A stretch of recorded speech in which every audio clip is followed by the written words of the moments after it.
Positive चीजें लिखा करो तो मजा भी आता है सुनने में कि मेहनत की है, सही है यार, ठीक है। चलिए यहाँ पर नेक्स्ट आर्टिकल है, यहाँ पर अभी हमारे देश के अंदर में प्रोटेक्टेड एरिया ये रिजीम को इम्पोज कर दिया गया 3 नॉर्थ ईस्ट स्टेट के अंदर में कि मणिपुर के अंदर में स्टार लिंक डिवाइस का इस्तेमाल किया जा रहा है। इलोन मस्क ने क्या बोला है, इलोन मस्क ने बोला है स्टार लिंक सर्विस जो है not active in India. Space x के लोगों के साथ में यहाँ पर मणिपुर के अंदर में और म्यांमार के बॉर्डर के अंदर में ये इस तरीके की डिवाइस देखने को मिली।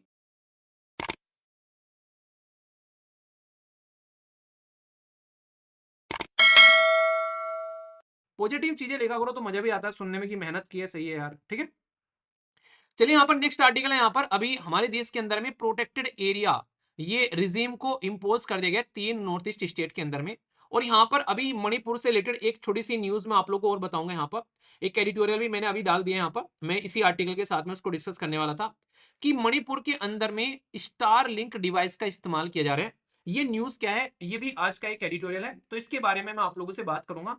और अभी यहाँ पर क्यों हमारी सरकार के द्वारा इतना बड़ा स्टेप उठाया गया, तो उससे आप लोग इस चीजों को समझ भी पाओगे। यहाँ पर आप लोग सोच के देखो, जब भी कहीं पर कोई दिक्कत होती है तो सरकार क्या करती है, सरकार इंटरनेट को बैन कर देती है कि भाई साहब इंटरनेट को बैन कर दो, तो ना तो कोई मैसेज भेज पाएगा, ना ही कोई वीडियो कॉल कर पाएगा, ना ही किसी के साथ में कोई व्हाट्सएप पर चीजें शेयर कर पाएगा। इंटरनेट को बैन कर दिया यहाँ पर। तो इसकी वजह से अगर कहीं पर कोई गलत काम हो रहे हैं, वहां पर कोई टेररिस्ट एक्टिविटी चल रही है, लॉ एंड ऑर्डर को खराब करने की कोशिश की जा रही है, तो वहां पर इंटरनेट को बंद करना एक इजी सॉल्यूशन माना जाता है। हालांकि सुप्रीम कोर्ट इसके खिलाफ रहता है कई बार, पर लेकिन अभी क्या हुआ, हमारे देश के अंदर में मणिपुर के अंदर में कई सारे ऐसे इंडियन आर्मी और जो पुलिस के जो लोग हैं उनके द्वारा जो सस्पेक्ट थे, उन पे से जो मिलिटेंट थे खासकर, स्टार लिंक की जो डिवाइस थी वो यहां पर सीज की गई। ये है स्टार लिंक की डिवाइस, ठीक है। ये पर्टिकुलर जो डिवाइस है, ये क्या डिवाइस है, ये डिवाइस है यहाँ पर एक ऐसा सिस्टम कि भाई साहब आप लोग को अपने देश के अंदर में जो इंटरनेट चल रहा है उसका यूज करने की कोई जरूरत नहीं है। आप लोग डायरेक्ट इलोन मस्क का जो इंटरनेट है यहाँ पर, उसके साथ में आप लोग इस डिवाइस को कनेक्ट करके इंटरनेट इस्तेमाल कर सकते हो। इंटरनेट की फैसिलिटी आप लोग को यहाँ पर मिल जाएगी। तो यहाँ पर ये चीजें आप लोग समझ सकते हो, ठीक है। तो यहाँ पर स्टार लिंक डिवाइस जो है ये आप लोग समझ सकते हो। पर लेकिन इलोन मस्क ने क्या बोला है, इलोन मस्क ने बोला है स्टार लिंक सर्विस जो है नॉट एक्टिव इन इंडिया, ठीक है। तो उसने बोल दिया कि यहाँ पर ये एक तरीके से एलिगेशन जो है, ये एक तरीके से मिसयूज किया जा रहा है ये मिलिटेंट के द्वारा। तो इंडियन आर्मी ने जब ये डिवाइस जो है पकड़ी, तो स्टार लिंक जो है उसने मना कर दिया साफ साफ। स्टार लिंक जैसे काम कैसे करता है, मानिए आज की डेट में आप लोग क्या कर रहे हैं, अगर कहीं पर आप लोग को मोबाइल का इंटरनेट यूज करना है, तो आप लोग को पता है कि जियो ने जब जियो लॉन्च किया, तो दुनिया भर के भाई साहब मोबाइल के टावर लगाए जगह जगह, ताकि अच्छे से इंटरनेट चल सके। पर लेकिन यहां पर इलोन मस्क ने उसका तोड़ क्या ढूंढ दिया कि धरती पर टावर लगाने की जरूरत नहीं है, भाई साहब ऊपर जाओ स्पेस के अंदर में, और स्पेस में लो अर्थ ऑर्बिट सैटेलाइट लगा दो बहुत सारे पृथ्वी के आसपास में।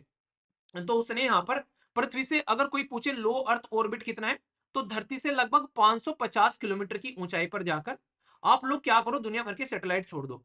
तो जब धरती के चारों ओर, हमारी पृथ्वी सूरज के चारों ओर घूम रही है, और उस पृथ्वी के चारों ओर दुनिया भर के सैटेलाइट डाल दिए, तो उन सैटेलाइट से डायरेक्ट आप लोग यहाँ पर डिवाइस का एक इस्तेमाल कर कर, जैसे डिवाइस रखी हुई है भाई, हर जगह आप लोग अपने कनेक्शन जो है वो शेयर कर सकते हैं। तो यहाँ पर आप लोग हाई स्पीड, इसी के साथ में एक अच्छा इंटरनेट, डिजास्टर जोन में भी कहीं पर डिजास्टर हो गया, बिजली नहीं आ रही, इंटरनेट के खंभे उम्बे सारे टूट गए यहाँ पर, तो यहाँ पर इनके द्वारा ये काम किया गया। तो अभी यहाँ पर ये बोला गया कि स्पेस एक्स के लोगों के साथ में यहाँ पर मणिपुर के अंदर में और म्यांमार के बॉर्डर के अंदर में ये इस तरीके की डिवाइस देखने को मिली, जिससे ये बोला गया कि इंटरनेट का इस्तेमाल इनके द्वारा किया जा रहा है यहाँ पर। और यहाँ पर बोला गया कि ये कहीं ना कहीं एक तरीके से इसका जो आउटसाइडर जो दुनिया के साथ में रिलेशन देखने को मिलता है, मतलब ये चाइना की साइड से कोई सपोर्ट प्रोवाइड करा दे, ठीक है। तो ये समझ सकते हैं। बोला क्या गया, अब ये इक्विपमेंट आया कहां से, हमारे देश के अंदर भी इंडिया मार्ट जो है वो इस तरीके के प्लेटफॉर्म पर आप लोग ये इक्विपमेंट खरीद सकते हो, इंडिया मार्ट जैसे वेबसाइट हो गए यहाँ पर। जबकि रिस्ट्रिक्टेड है यहाँ पर, ये देखो हमारे देश के अंदर में ना रूल और रेगुलेशन तो है दबा के, इस चीज के लिए भी उस चीज के लिए भी, पर लेकिन रियलिटी में उनका इंप्लीमेंटेशन की जब बात आती है, तो भाई साहब आप लोगों को पता है कि पॉलिथीन बैन है, आप लोग यूज नहीं कर रहे हो क्या। सोच लो आप लोग ये चीजें, ज्यादा दूर तक तो मैं जाऊंगा नहीं, बस इतनी सी बात मैं बोल रहा हूँ यहाँ पर। तो यहाँ पर इंटरनेट का कनेक्शन इन डिवाइस के थ्रू, जबकि ये बैन है, फिर भी खरीद रहे हैं, फिर भी बेच रहे हैं। तो यहाँ पर इसकी वजह से आप लोग यहाँ पर समझ सकते हैं, हमारे देश के अंदर में इंडियन वायरलेस एक्ट है ये सेक्शन, और इंडियन टेलीग्राफ एक्ट है यहाँ पर, जिसमें प्रोहिबिट किया गया कि अनऑथराइज्ड आप लोग कोई भी ऐसे सैटेलाइट का सिस्टम जो है वो इस्तेमाल नहीं करेंगे यहाँ पर कहीं पर भी हमारे देश के अंदर में। तो ये ऑलरेडी हमारे देश के अंदर में बैन है, और फिर भी यहाँ पर इसका इस्तेमाल किया जा रहा है। तो ये चीजें समझो को इलोन मस्क ने तो मना कर दिया, तो यही रीजन था कि हमारे देश के अंदर में सरकार के द्वारा कई सारे राज्यों के अंदर में ये एरिया ऑन कर दिया, प्रोटेक्टेड एरिया परमिट, कि बाहर से कोई नहीं आएगा यहां पर अब।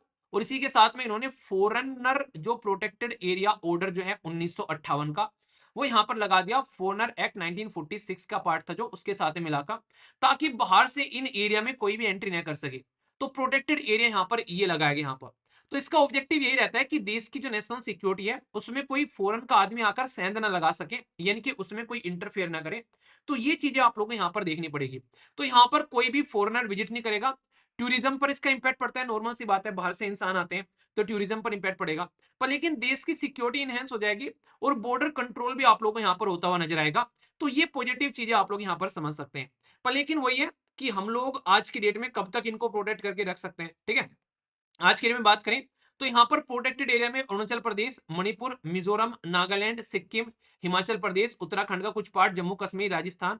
तो बहुत सारे ऐसे एरिया हैं, खासकर जो बॉर्डर एरिया होते हैं, इंटरनेशनल बाउंड्री आप लोगों को नॉर्मली देखने को मिलती है, तो वहां पर मेनली इनको इस्तेमाल किया जाता है। या फिर जहां पर बहुत ज्यादा इलीगल एक्टिविटीज देखने को मिलती है, सरकार चाहती है अगर कंट्रोल ना किया तो और ज्यादा माहौल खराब हो जाएगा, तो वहां पर इनका इस्तेमाल किया जाता है। तो ये ऐसे एरिया आप लोगों को देखने को मिलेगी। तो ऐसा नहीं कि वैसा आप लोग बोलो कि दिल्ली के अंदर में ये एरिया लगा दिया यहाँ पर, तो ये तो दिक्कत हो जाएगी, लोग प्रॉब्लम में आ जाएंगे बहुत ज्यादा। पर लेकिन रिस्ट्रिक्टेड एरिया उन एरिया में किया जाता है यहाँ पर, ठीक है। तो ये चीजें आप लोग समझ सकते हैं। तो रिसेंटली अभी आप लोग देखते हैं जैसे मणिपुर, मिजोरम और नागालैंड में ये इंप्लीमेंट कर दिया गया। तो इसके पीछे का रीजन यही था कि हम लोग रिस्ट्रिक्टेड करना चाहते हैं ताकि बाहर से कुछ भी इस तरीके की चीजें यहाँ पर न निकल कर आए। तो ये बेसिक है, इसके बारे में याद रखना। और ये जब पता चला स्टार लिंक की डिवाइस मिल गई है, तो तब तो सरकार जो है वो और यहाँ पर सदमे में आ गई। उनको लगा यार ये तो क्या बवाल चल रहा है, मतलब अलग ही लेवल पर कहानी चल रही है। तो इसलिए और ज्यादा इसको प्रोटेक्टेड एरिया में डाल दिया गया। तो ये चीजें आप लोग यहाँ पर समझिएगा, ठीक है। तो बेसिक भी है और इंपॉर्टेंट भी है, तो इसको लेकर कोई कंफ्यूजन आप लोग के मन में नहीं होना चाहिए, ठीक है।